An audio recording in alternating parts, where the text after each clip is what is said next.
Alors, on parle du marché de l'immobilier, de la pierre, et on se demande si les prix peuvent repartir à la hausse avec toute cette épargne accumulée par les Français dans cette crise, quasiment 150 milliards d'euros.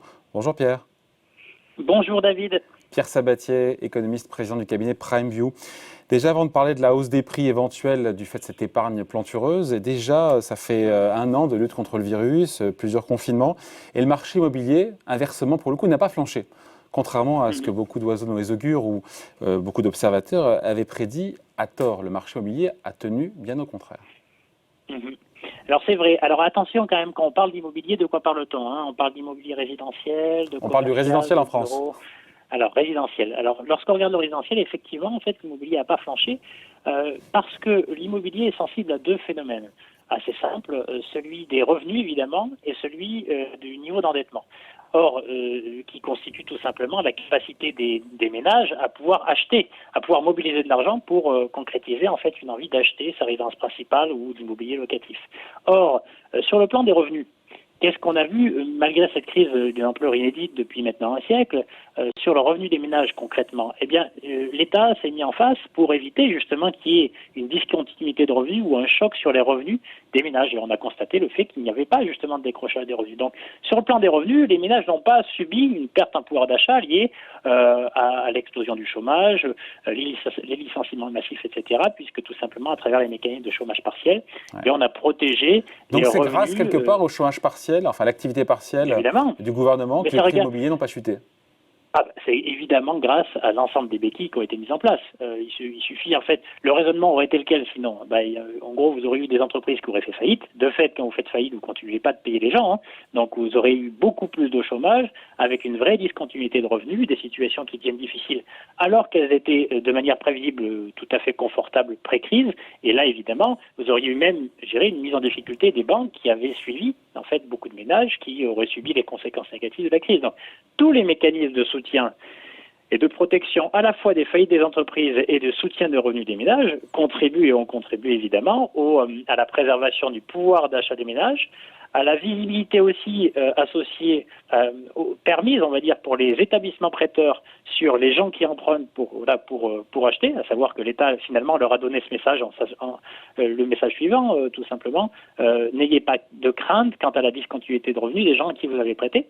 Et donc tout ça a préservé la capacité des ménages à disposer de suffisamment de fonds propres Tout pour ça pouvoir acheter. tout ça sur fond de politique monétaire excessivement généreuse, avec des taux d'intérêt qui sont restés très Voilà. très bas. Et on sait bien qu'il y a un graphe qu'on n'a pas là, mais qu'il faudrait montrer quand on voit l'évolution des prix et l'évolution des taux. Enfin, c'est une évidence, quoi. Tant que les taux sont bas, les prix ne se retournent pas, hein. Tout simplement parce que, alors donc ça c'est la deuxième partie, les revenus n'ont pas chuté, ont été préservés, et la deuxième partie, les conditions de financement restent tout aussi favorables que par le passé. Et effectivement, là vous avez raison, le prix dans la résidence principale n'est pas un calcul rationnel. D'abord, dans l'acquisition immobilière, notamment lorsqu'on parle de résidence principale, et c'est l'essentiel du sujet, sur l'immobilier d'investissement c'est différent, mais sur l'immobilier de résidence principale, la vraie question c'est un désir, une envie d'acheter un bien. Et en fait, la démarche est simple, c'est j'ai envie d'acheter un bien, et bien la première démarche que font les gens, c'est tout simplement, ils vont voir leur banque et leur disent de combien je peux avoir. Donc, le combien je peux avoir, il est totalement déterminé par le niveau de revenu plus le taux d'intérêt. Et les taux d'intérêt étant si faibles, étant historiquement faibles aujourd'hui, eh bien, ça permet en fait au ménage qui a le désir d'acheter sa résidence principale de mobiliser en fait une somme d'argent extrêmement conséquente. Et c'est ça qui protège aujourd'hui, ce qui a protégé jusqu'à maintenant en tout cas, le marché de l'immobilier. Donc ce Et sont donc, les aides et les empêcher en taux, fait les ce sont corrections. les aides et les taux d'intérêt qui ont permis au marché. Parce que quand on regarde au final, Oui, à Paris, selon Meilleur Agent, une baisse de 2% des prix à Paris en un an. c'est anecdotique. Donc au final, on a une légère érosion dans les grandes métropoles, dans les grandes villes, et puis un marché qui est relativement stable dans les petites villes, dans les zones urbaines. Donc c'est rien de dramatique, j'ai envie de dire, hein, vu la décroissance du PIB de 8% en 2020. Hein. Évidemment, donc c'est d'ailleurs même extraordinaire.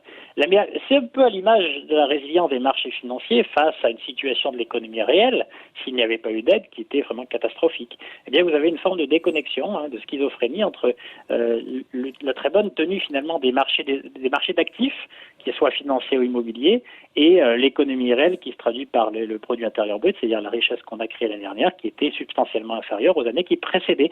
Donc on a effectivement cette dichotomie.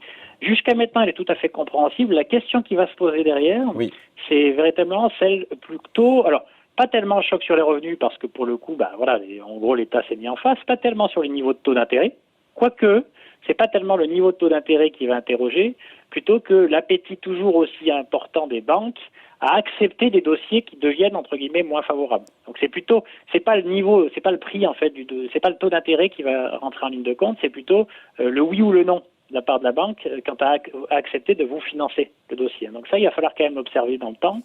Mais surtout, ce qu'il va falloir observer post-crise, et là pour le coup c'est bien trop précoce, c'est est-ce que les désirs vont changer?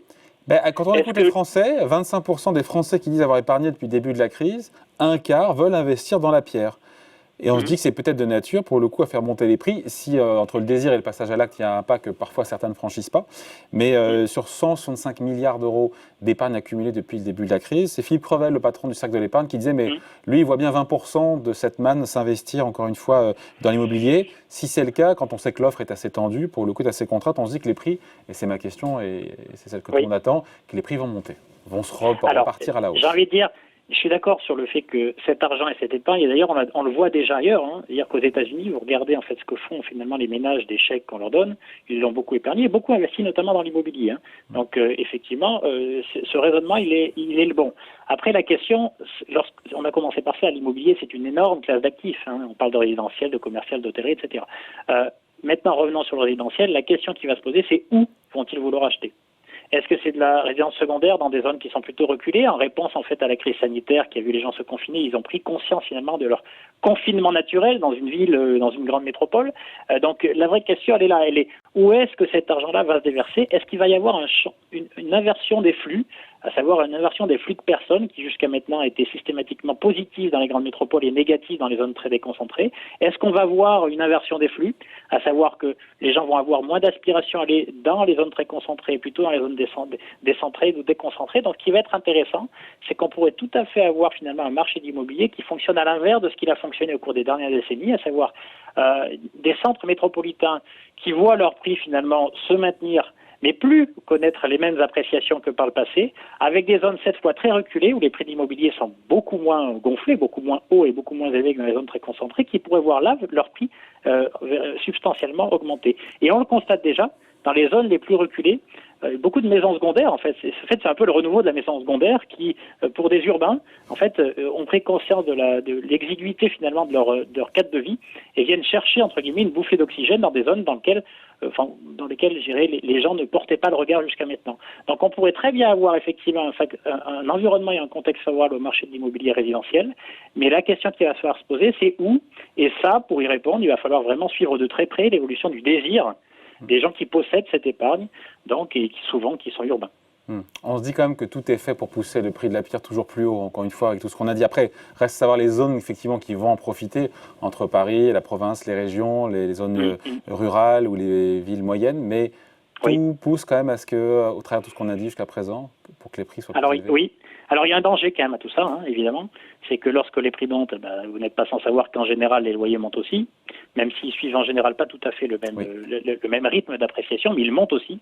Et attention quand même à ce que cette volonté de pousser le marché de l'actif immobilier ou des actifs immobiliers ne vienne pas finalement mettre un petit caillou dans la chaussure de la reprise, puisque évidemment, lorsqu'on parle de loyers qui augmentent, on pense aux primo-accédants qui ont des difficultés, qui doivent assumer une charge supplémentaire pour subvenir à leurs besoins de logement et qui pourraient, entre guillemets, priver, si c'est tout simple, si les ménages et les jeunes ménages, la plupart du temps, doivent payer plus cher leur loyer que par le passé, eh bien, ça sera au détriment du reste.